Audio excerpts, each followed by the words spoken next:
Good afternoon, everyone. Kenny Martin here, AHB Tooling and Machinery.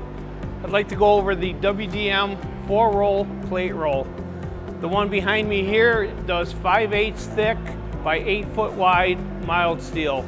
They come standard with 3 controllers, the Beta 4, which just has a digital readout, the 424, which is a semi-automatic, and the 425, which is a fully automatic. We have the 425 hooked up and we'll be doing an automatic roll today. So we're gonna bend a piece, basically just put it in the machine, back rolls up, you hit the foot pedal,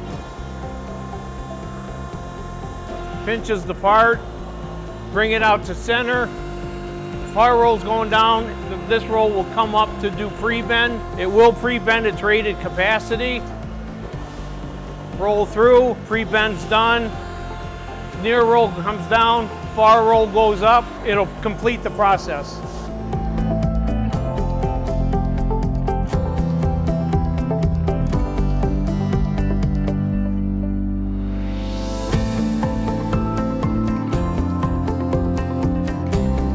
Hit the foot pedal, all the rolls go down, drop end opens,